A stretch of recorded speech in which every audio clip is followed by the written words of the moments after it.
Welcome to the deep dive. Yeah.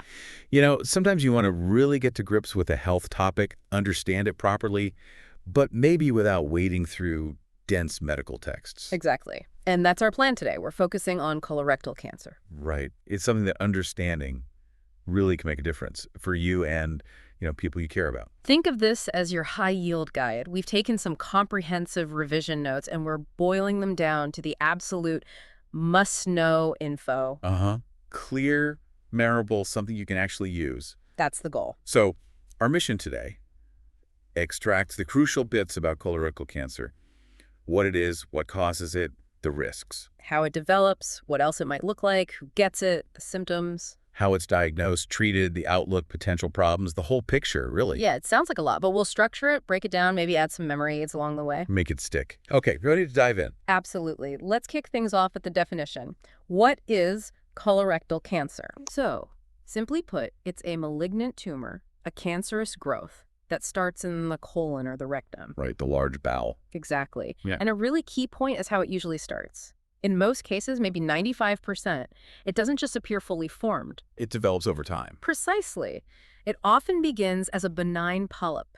Think of these as small, non-cancerous growths on the lining inside the colon or rectum. Okay, like little bumps. Yeah. And over several years, these polyps can change, the cells can mutate, and eventually they can become cancerous, invading the bowel wall. So that progression from polyp to cancer is pretty typical then. Very typical for the majority of cases. Now, you mentioned types earlier. I did. Sporadic, HNPCC, and FAP. Right. So sporadic is the most common, like we said, around 95%. We can't point to a specific inherited gene fault in these cases. It seems to happen more by chance, influenced by age and environment. Okay, that's the vast majority. What about HNPCC? HNPCC stands for Hereditary Non-Polyposis Colorectal Carcinoma. It's better known as Lynch syndrome. That accounts for about 5%. Still significant. Definitely. And the key here is hereditary. It's an inherited condition that significantly increases risk. We'll touch on the genes involved soon. Got it. And FAP? FAP, or familial adenomatous polyposis, is much rarer, less than 1%. Its hallmark is the development of hundreds, sometimes thousands, of polyps throughout the colon, usually starting quite young. Wow, 100. Yeah, it dramatically increases cancer risk if the colon isn't removed. So, a quick recap. Sporadic, most common, seems random. HNPC Lynch, inherited risk, fewer polyps. FAP inherited, lots of polyps. That helps clarify it. So focusing on the sporadic type mainly, what actually causes it? What's the etiology? Well, the exact trigger isn't known for sure. It's generally seen as a complex interplay between genetic factors and environmental influences. A mix of nature and nurture, kind of? Pretty much. On the genetic side, even in sporadic cases, certain mutations changes in the DNA of the colon cells accumulate over time. Genes like APC, KRAS, TP53 are often involved. These are genes that normally control cell growth. Exactly. They're like the instruction manual. If you get typos or errors, specifically mutations, in these genes, cell growth can go unchecked, leading to cancer. Makes sense. And the environmental side. There are several factors linked to increased risk. Things like diet, specifically diets high in fat and low in fiber. Also, a sedentary lifestyle, not enough physical activity. Okay. Obesity is another factor, as is smoking and excessive alcohol consumption. These lifestyle elements can contribute to the conditions that allow those cellular changes to happen. Right. Now, going back to the hereditary side, HNPCC and FAP, can we elaborate on the specific genetics there? Sure. Lynch syndrome, HNPCC, is usually caused by inheriting a mutation in one of several specific genes responsible for DNA mismatch repair. Think of them as spell checkers for DNA. So if the spell checker's broken, Errors aren't corrected, mutations build up faster. It's typically autosomal dominant, meaning inheriting just one faulty copy of the gene increases risk significantly. which genes are most common? The main ones are MSH2, that's about 60% of cases, and MLH1, around 30%.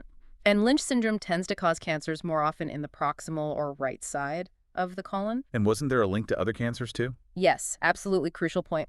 Lynch syndrome significantly raises the risk of other cancers, especially endometrial cancer in women, but also ovarian, stomach, small bowel, and others. So Lynch links to multiple cancers. That's really important for families affected. And FAP. FAP is almost always caused by inheriting a mutation in the APC gene. This gene acts like a brake on cell growth. So if the APC gene is faulty, the brakes are off, leading to that massive polyp growth we talked about, usually starting in adolescence. And without surgery to remove the colon, Cancer is almost inevitable, often by age 40. Think FAP, faulty APC, equals prolific polyps. Okay, that paints a clear picture of the inherited forms. So pulling it all together, what are the general risk factors we should all be aware of? Well, age is definitely a major one. Risk increases significantly after 50. That's why screening often starts around then. Right. Personal history is key too. If you've had colorectal polyps or cancer before, your risk is higher. Same goes for family history. Having close relatives, especially if they were diagnosed young, increases risk. Makes sense. What about other conditions? Inflammatory bowel diseases, like Crohn's disease and ulcerative colitis, are important risk factors due to the chronic inflammation they cause in the bowel lining. That constant irritation. Seems to promote cell changes over time. Then, of course, the genetic syndromes we just covered, Lynch and FAP, confer very high risk. And the lifestyle factors again. Yep, they come up consistently. Diet high in red and processed meats, obesity, smoking, heavy alcohol use, lack of physical activity. These are all modifiable risks, things people can potentially change. So, sort of the usual suspects for many health issues, really. They are indeed. Think age 50 plus family history, IBD, inherited syndromes, plus those lifestyle bad habits. Those are the big ones. Our notes also mentioned a few other, maybe less common factors. Hormonal things, past treatments. Yes, some additional points. A family history specifically of colorectal neoplasia, which means cancer or adenomas, precancerous polyps, in a relative under 60 is a bit more specific risk factor. Okay. Having had any colorectal neoplasm yourself in the past. For women, some studies suggest nulliparity, no pregnancies, late first pregnancy, or early menopause might slightly increase risk, possibly hormonal links. Interesting. Diet, again, low fiber, folate, calcium, high meat fat. Also, having diabetes, having had previous pelvic radiation therapy, certain occupational exposures like asbestos, and even a history of certain other cancers like small bowel, endometrial, breast, or ovarian. Quite a wide range of potential influences, isn't it? It really is. It highlights that it's often multifactorial. So, assuming some of these factors are at play, how does the cancer actually develop? What's the step-by-step process, the pathophysiology? It generally follows that pathway we mentioned earlier. It starts with those benign polyps forming in the lining of the colon or rectum. Then, over time, usually years, a series of genetic mutations accumulate within the cells of the polyp. These mutations disrupt normal cell control mechanisms. Like taking off the brakes and pushing the accelerator. That's a great analogy. You get uncontrolled cell growth, and the polyp transforms into a malignant tumor. This tumor can then grow deeper, invading through the layers of the bowel wall. And then it can spread. Yes. If it's not caught and treated, cancer cells can break away and travel through the lymphatic system to nearby lymph nodes or enter the bloodstream to travel to distant organs. Where does it typically spread to? The most common site by far is the liver, because the blood supply from the colon drains directly to it. The lungs are usually the next most common site. That spread is called metastasis. So the pathway: polyp mutations, uncontrolled growth, invasion, metastasis. That progression makes sense. Now, if someone has symptoms that might be colorectal cancer, what else could be causing them? What are the main differential diagnoses? That's crucial, as symptoms often overlap. Inflammatory bowel disease, Crohn's, or ulcerative colitis can cause similar pain, bleeding, and bowel changes. Right. Irritable bowel syndrome, IBS, can cause changes in bowel habit and abdominal discomfort, though usually not bleeding. Diverticulitis, inflammation of little pouches in the colon, causes pain, sometimes fever, and bowel changes. Very common. And hemorrhoids are a very common cause of rectal bleeding and discomfort. Benign polyps themselves might cause bleeding. Less commonly, things like anal cancer, GI cysts, gastrointestinal stromal tumors, or ischemic colitis reduced blood flow need to be considered.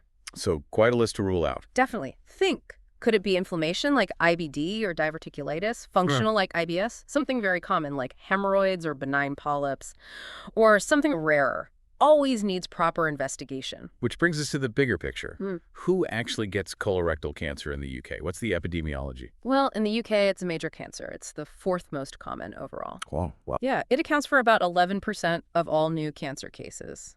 And sadly, it's the second leading cause of cancer death. That's quite stark. It really highlights the need for awareness and early detection. As we've said, age is key. Risk climbs sharply after 50. Most cases are in the over 75s, with the peak incidence in the 85-89 age group. And where in the bowel is it most common? The rectum is actually the most common single site for it to start. Okay. And you mentioned late diagnosis. Yes, that's a significant challenge. Yeah. Over half, more than 50%, are diagnosed at a later stage, stages 3 or 4, when treatment is harder and outcomes are poorer. That's worrying. Any differences based on ethnicity? In the UK context, it tends to be more common in white individuals compared to other ethnic groups. And screening programs. Yes. Thankfully, we have national bowel cancer screening programs like the FIT test sent through the post, which aim to catch cancer or precancerous polyps much earlier, precisely to combat that late diagnosis issue. Those sound incredibly important. So moving on to how it actually shows up, what are the typical clinical features, the signs and symptoms? It can be quite varied depending on where the tumor is and how advanced it is, but there are common themes. A persistent change in bowel habit is a big one. That could be new diarrhea or constipation or just a change in frequency or consistency that lasts for, say, 3 weeks or more. Okay, a change that sticks around. Exactly. Yeah. Rectal bleeding, seeing blood in the stool or on the toilet paper is another key symptom. Never ignore that. Definitely not. Abdominal pain, discomfort, or cramps, especially if they're new and persistent. Unexplained weight loss, losing weight without trying. Persistent fatigue or tiredness, often linked to anemia. Anemia. Yes, iron deficiency anemia. The cancer can bleed slowly and invisibly, leading to low iron levels. And sometimes a feeling that the bowel isn't emptying completely, even after going to the toilet, that's called tenesmus. So key things, bowel changes, bleeding, tummy pain, weight loss, tiredness, that incomplete emptying feeling. Those are the main ones to watch for. You mentioned location matters. Is there a difference between right-sided and left-sided colon cancers? Yes, there often is a difference in presentation. Right-sided colon cancers, because the colon is wider there and the stool is more liquid, tend to cause symptoms later. Ah, They often present more vaguely, maybe with unexplained weight loss, iron deficiency anemia from that slow, unnoticed bleeding, general fatigue, or sometimes a lump felt in the right lower abdomen, often diagnosed at a more advanced stage because the symptoms aren't as alarming early on. right, more subtle. Whereas left-sided colon cancers, being closer to the rectum where the stool is more solid, tend to cause more obvious bowel symptoms earlier. Like blockages. Exactly. Things like colicky pain, more obvious rectal bleeding, constipation, or passing narrower stools. Tenesmus is more common too, sometimes a lump on the left side. Because the symptoms are often more noticeable, they tend to get diagnosed a bit earlier than right-sided ones. That's a useful distinction. Right side, more vague, often anemia, later stage. Left side, more bowel obstruction bleeding signs, maybe earlier stage. That's a good summary. So what are the absolute critical red flag symptoms that must prompt a doctor's visit? The big ones are rectal bleeding. Any persistent, unexplained change in bowel habit lasting over, say, 3 weeks, especially if you're over 40 or 50, and unexplained iron deficiency anemia. Got it. If someone comes in with those, a thorough history, abdominal exam, and importantly, a digital rectal examination are essential first steps. And what about signs of more advanced disease? We look for things like jaundice, yellow skinese, or an enlarged lumpy liver, which could suggest liver metastases. A site's fluid buildup in the abdomen can indicate spread to the lining of the abdomen. How common is spread to the liver? Unfortunately, quite common. Maybe 20–25% have liver mets at the time of initial diagnosis, and up to 50% might develop them within 3 years after surgery for the primary tumor. Why, that's high. It is. Rarer signs might include things like pneumaturia, air and urine suggesting a fistula to the bladder, certain abscesses near the rectum, or sometimes even unexpected blood clots like DVTs. Okay, that covers how it might present. So if colorectal cancer is suspected, how is the diagnosis confirmed? What investigations are done?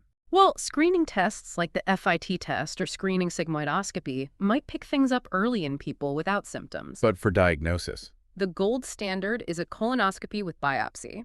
This involves using a flexible camera to look at the entire lining of the colon and rectum. See everything. Exactly. And if any suspicious areas or polyps are seen, small tissue samples biopsies are taken and sent to the lab to be examined under a microscope. That confirms if cancer cells are present. So colonoscopy plus biopsy is key for confirmation. What about figuring out how far it's spread? That's staging, and it's crucial for planning treatment. Imaging is vital here. Usually, a contrast-enhanced CT scan of the chest, abdomen, and pelvis is done for colon cancer. Okay. For rectal cancer, an MRI scan of the pelvis is often preferred because it gives really detailed pictures of the local tissues and helps surgeons plan. MRI for rectal, CT for colon staging. Got it. Blood tests are also done, including checking for anemia and liver function.